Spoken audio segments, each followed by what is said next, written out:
घरी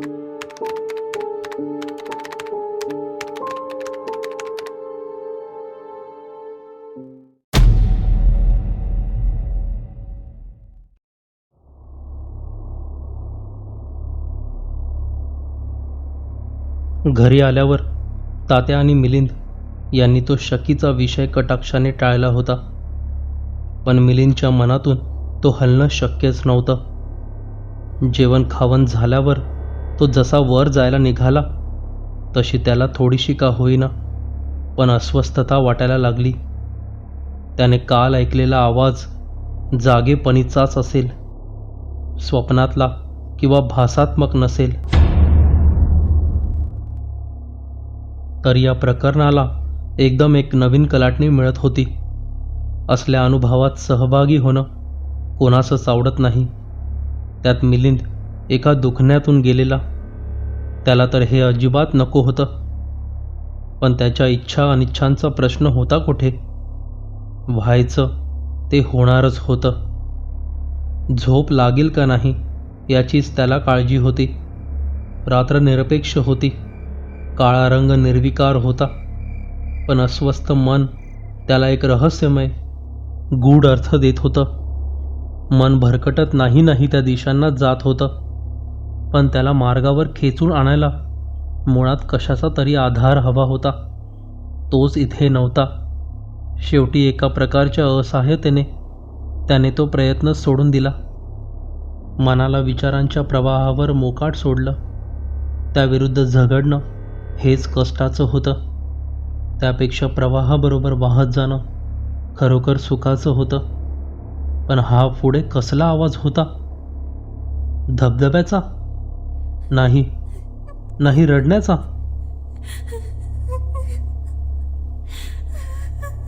त्याला क्षणमात्र गुंगी आली होती. आता तो टक्क जागा झाला होता. बाजेवर उठून बसला होता. त्या रडण्याचा वेध घेत होता. हो, कारण त्याला आता एक दिशा होती. दिवाणखान्याच्या कडेची, तात्यांच्या राहत्या जागेवरची ती लहानशी खोली. त्या खोलीतून तो रडण्याचा आवाज येत होता. मिलिंदची मनस्थिती मोठीच चमत्कारिक झाली.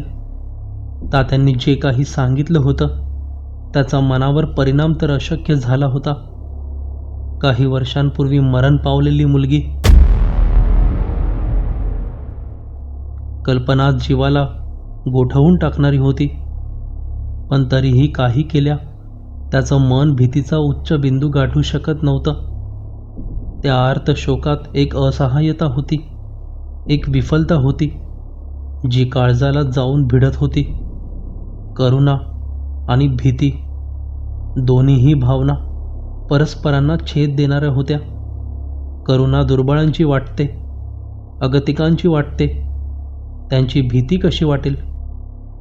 पण ही पातळी विचारांची होती. शरीराच्या प्रतिक्रिया त्याहीपेक्षा खालच्या विकारांच्या पातळीवर अंधपणे होत होत्या. नकळत हातपाय पोटाशी आले होते. दात वाजत होते. शरीर हीव भरल्यासारखं धडधडत होतं. आणि रडण्याचा आवाज थांबल्यावरही तो कितीतरी वेळ तसाच बसून राहिला होता. रात्री खूपच उशिरा त्याला झोप लागली. चहासाठी तो खाली आला. तो द्विधा मनस्थितीतच. जमदग्नी दाम्पत्याबद्दलची परकेपणाची भावना गेली होती. काही गोष्टी ऐकल्यामुळे व काही गोष्टी त्याने एकट्यानेच अनुभवल्यामुळे त्यांच्याबद्दल तो आता बेफिकीर राहू शकत नव्हता. इच्छा असो वा नसो, त्यांच्या घटनाचक्रात तो गुंतत चालला होता. अजून त्याने तात्यांना आपल्या अनुभवाबद्दल काहीच सांगितलं नव्हतं. त्यांची प्रतिक्रिया काय होईल याची त्याला कल्पना नव्हती. ती जर चांगली झाली नाही तर मग त्याला इथे राहणं अशक्य झालं असतं. म्हणून शक्यतोवर तो काहीच बोलणार नव्हता. निदान आता तरी त्याचा असा विचार होता. चहा घेताना तो मधून उमाबाईंकडे पाहत होता. त्यांच्या चेहऱ्यावरचा आगतिक भीतीचा ताण कायमच होता. कदाचित वाढलाही असेल. मिलिंद स्वतः काही दिवसांपूर्वी अशाच चक्रावलेल्या मनस्थितीतून गेला असल्यामुळे त्याला त्या मानसिक यातनांची पुरेपूर कल्पना होती. उमाबाईंबद्दल त्याला सहानुभूती वाटू लागली. काही न बोलण्याचा विचार आणखी पक्का झाला. दुपारी एकट्याने विचार करीत असताना त्याला वाटलं की आपल्याला एका लहान मुलीचं रडणं ऐकू येत आहे. प्रकरण जर एवढ्यावरच थांबणार असेल तर कशाला कोणाला सांगायचं. 2 गोष्टी त्यावेळी त्याला महत्त्वाच्या वाटल्या नाहीत, किंबहुना त्याच्या लक्षातच आल्या नाहीत. एक म्हणजे या एकाकी रुदनाचं कारण काय, आणि दुसरं म्हणजे तात्यांवर विश्वास ठेवायचा तर इतर कोणालाही न जाणवणाऱ्या गोष्टी त्यालाच का जाणवत होत्या. या दोहींचा काही संबंध असेल हे तर त्याच्या मनाला शिवलंही नाही. प्रकरण एवढ्यावरच थांबणार आहे ही त्याची कल्पना त्या रात्रीच खोटी ठरली. रडण्याचा आवाज ऐकू येताच आधी त्याचं शरीर ताठ झालं, पण मग जरा वेळाने ते परत सैल पडलं होतं. या आलापातलं प्रत्येक आवर्तन आपल्या ओळखीचं आहे असं त्याला वाटायला लागलं होतं. एक प्रकारच्या सुरक्षिततेच्या कोशात तो लपू पाहत होता. थरथरत्या शरीराने, रोखलेल्या श्वासाने मिलिंद ताडदिशी उठून उभा राहिला, कारण त्या लहानशा खोलीतून एक लहान मुलगी बाहेर आली होती.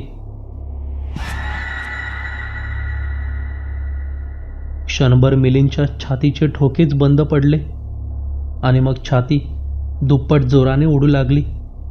हा आघात अनपेक्षित होता. एखाद्या कोंडलेल्या पशुसारखी त्याची अवस्था झाली होती. नजर चहूकडे भिरभिरत होती, पण कोठेही लपायला जागाच नव्हती, आणि दर क्षणाला नजर गरकन वळून त्या लहानशा आकारावर परत खेळत होती. इवलेसे 2 हात डोळे चोळीत होते, हुंदके अनावर होऊन बाहेर पडत होते. लहानशी पावलं चाचपडत पुढे पडत होती, पण त्याच्या दिशेनं नाही. मिलिंदला जाणवलं की तिच्यासाठी आपण अस्तित्वातही नाही. दोघांच्या पातळ्याच वेगळ्या आहेत. ती तिच्या अनावर शोकाच्या पिंजऱ्यात बंदिवान झालेली आहे. कोणत्या भावना तिला धरणीला जखडून ठेवीत होत्या, कोणत्या प्रेरणांखाली ती अशी वावरत आहे, त्याला सर्व काही अज्ञात होतं. काही अपवादात्मक मार्गाने तो या पातळीवर पोहोचला होता. काही गुप्त, रहस्यमय, नवीन, हेलावणाऱ्या भावनांचा परिपोष पाहत होता, पण तो केवळ निरीक्षक होता, अनाहूत होता, परका होता. त्या लहान मुलीने मिलिंदची दखलही न घेता माडी ओलांडून समोरच्या बाजूच्या खोलीकडे आली. खोलीचं दार उघडं होतं, पण ती आत गेली नाही.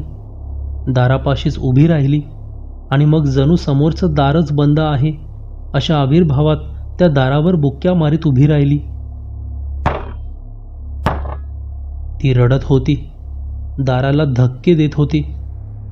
आतापर्यंत कशानेही जाणवला नव्हता इतक्या या एका हालचालीने मिलिंदला त्या दोघातला वेगळेपणा जाणवला. कोणत्या तरी एका पूर्वी घडलेल्या प्रसंगाची ही नक्कल आहे हे त्याला सहज उमगलं. त्या घटनेची सुरुवात आणि अखेर त्याला अज्ञात होती. केवळ मधलाच एक तुकडा त्याला दृगोच्चार होत होता. आता तरी त्याच्या मनातली भीती पार ओसरली होती आणि एक प्रकारच्या अथांग करुणेने त्याचं मन काठोकाठ भरलं होतं. दाराजवळची तिची खटपट अखेर थांबली आणि ती केविलवाने हुंदके देत परत फिरली व तिच्या लहानशा खोलीत गेली. रडण्याचा आवाज काही मिनिटांनी थांबला. लाख रुपये देऊ केले असते तरी मिलिंदने त्या क्षणी त्या खोलीत पाय ठेवला नसता. तरीही त्याला शांत झोप लागली हे नवलच. मगाशी प्रतिक्रिया खऱ्या भीतीची नव्हती. एक अनपेक्षित दृश्य दिसल्याचा तो धक्का होता. अजूनही त्याला शकूची भीती वाटत नव्हती. मनाची जडणघडण बदलत होती. एखाद्या व्यसनाची सवय होऊ लागताच प्रमाण वाढलं तरी प्रतिक्रिया सौम्य होत राहते. यातला हा प्रकार असावा की काय, त्याला एक शंका येई, पण कोणत्याही मोजमापाचं, तुलनेचं त्याच्यापाशी साधनच नव्हतं. अजून तात्या व उमाबाईंना ही गोष्ट सांगण्याची वेळ आलेली नाही असं त्याने मनाशी ठरवलं. पण त्यांना नाही तर दुसऱ्या कोणाला तरी ही विलक्षण हकीकत, ही आगळी वेगळी अनुभूती सांगायलाच हवी होती. हा परका अनुभव त्याच्या मनात समाधानाने सामावत नव्हता. एखाद्या विषारी कणासारखा जळजळत होता. इतर सर्व विचारांना त्यामुळे एक विकृत रूप येत होतं. नाही, हे मनात ठेवून चालणारं नव्हतं. पण सांगण्यासारखी व्यक्ती कोण होती? जरा विचार करताच त्याला ते नाव सुचलं, डॉक्टर मुळे. सकाळचं जेवण होताच तो तात्यांबरोबर बाहेर पडला आणि मग ते पुढे गेल्यावर वळून तो डॉक्टरांच्या वाड्याकडे वळला. वाड्याचा जुनेपणा काही केल्या लपतच नव्हता.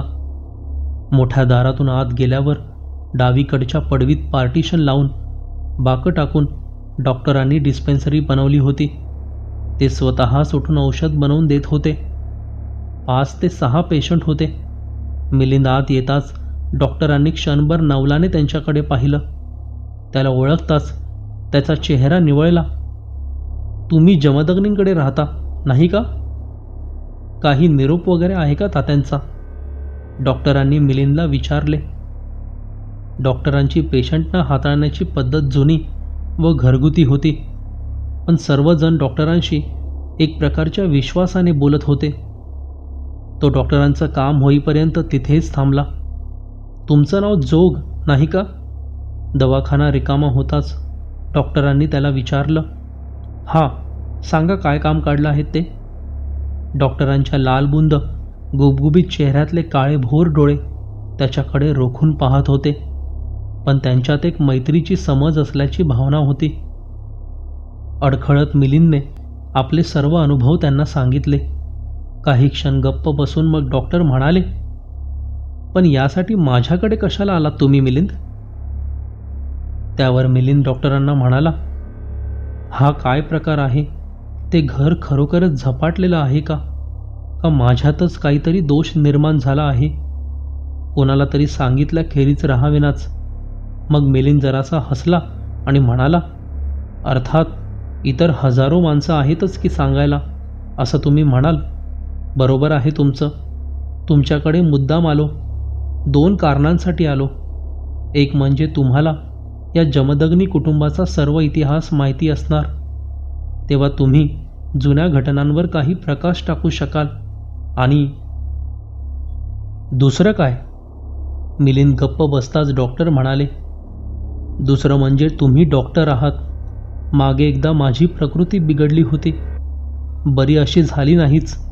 खरं म्हणजे ती सुधारण्यासाठीच मी अशा आडगावी आलोय. तेव्हा कदाचित प्रकृती पुन्हा बिघडली असेल, त्यानेही हे दिसत असेल. मनात जी भीती एकदा घर करून बसली की ती सहजासहजी निघत नाही, मिलिंदने डॉक्टरांना सांगितले. त्यावर डॉक्टर म्हणाले, जोग, मी सांगतो त्या 2 गोष्टी लक्षात घ्या. मी काही कोणी स्पेशालिस्ट नाही. कोणीही माणूस डोळे उघडे ठेवून वावरला तर त्याला कितीतरी विविध अंग दिसतात.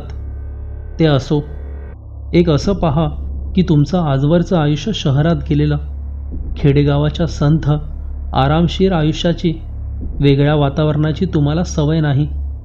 दुसरं म्हणजे स्टेशन मास्तरने जमदग्नींच्या वाड्यासंदर्भात दाखवलेलं आश्चर्य. खेडेगावात हे रागलो बसतातच, तिकडे लक्ष द्यायचं नसतं. पण तुम्ही नवखे, तुम्ही त्याच्यावर विश्वास ठेवलात. मग हा अंधारा रिकामा वाडा, वरची माडी, मला माहीत आहे, कारण जमदग्नी ती जागा परवापर्यंत वापरत होते. एवढी मोठी मोकळी जागा शहरात पाहायला तरी मिळेल का? तुम्ही एकटे, आसपास रहदारीचा गजबजाट नाही, लोकांचा कलकलाट नाही, विजेचा लखलखाट नाही. त्यात स्टेशन मास्तरचे नवल, जमदग्नींनी त्यांच्या मृत मुलीची सांगितलेली हकीकत आणि तुमचं दुखरं मन, या मिश्रणातून आणखी दुसरं काय निघणार?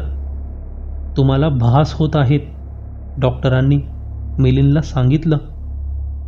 शेवटी डॉक्टर मुळे मिलिंदला आपल्या जुनाट लहान मोटारीतून आसपासच्या 1-2 वस्त्यातून विजिटसाठी घेऊन गेले आणि मग गावात आल्यावर तात्यांच्या वाड्यापाशी त्यांना सोडलं. त्यांचे आभार मानून तो आत आला होता आणि खोलीत बाजेवर येऊन पडला. त्याच्या मनाचं समाधान झालं नव्हतं. डॉक्टरांचं स्पष्टीकरण चूक असेल असं तो मानित नव्हता, पण त्याला अशी एक शंका होती की या प्रकाराला एकापेक्षा अधिक स्पष्टीकरणं असू शकतील. खरं कोणतं होतं, काळ आणि अनुभवच सांगणार होता. तर मग जमदग्नी कुटुंब ही जागा आधी वापरत होतं. माडीच्या टोकाला असलेल्या खोलीकडे पाहता पाहता त्याच्या मनात विचार आला, त्यांना ही जागा सोडून खाली जायला ही शकुंतला तर कारण झाली नसेल, कारण ती त्यांच्या एकेकाळी वापरात असलेल्या एका खोलीच्या दारात आपल्या त्या लहानशा मोठी आपटीत होती आणि मग रडत रडत परत येत होती. त्या दुःखद साखळीतला आणखी एक दुवा त्यांच्या हातात आला होता. तात्या, उमाबाई व शकुंतला वर राहत असतानाच काहीतरी भयंकर, महाभयंकर घडलं होतं. खिन्न नजरेने तो खालच्या अंगणाकडे पाहत बसला. मनात उद्विग्नता होती, तशीच त्या दुर्दैवी लहान जीवाबद्दल अपार करुणा, सहानुभूतीही होती. त्याची नजर खाली होती, पण काही पाहत नव्हती.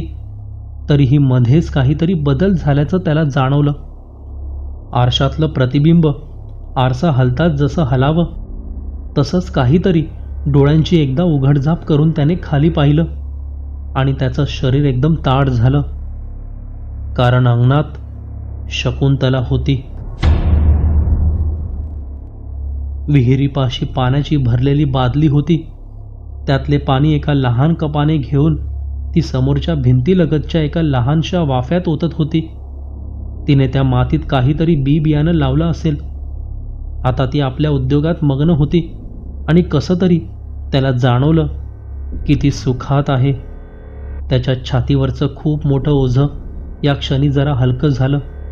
सदा सर्व काळ ती कोणत्या तरी कहारी दुःखात पिचत नव्हती. काही क्षण तरी तिने सुखात घालवले होते हे खास, कारण त्याचं या क्षणीचं ज्ञान सर्व संशयापलीकडचं होतं. त्याची खात्री होती की त्याच्याखेरीज इतर कोणालाही हा देखावा दिसलेला नाही. त्याच्या मनात निर्माण झालेली एक निष्काम सहानुभूती हीच त्याला त्या वेगळ्या, विरळ आणि भयानक पातळीवर घेऊन येत होती. त्याच्या इच्छे अनिच्छेचा प्रश्नच नव्हता. दिव्याच्या परिघात आलं की प्रकाश पडायचाच. प्रश्न हा होता की हा अनुभव सहन करण्याची शक्ती त्याच्यात होती का.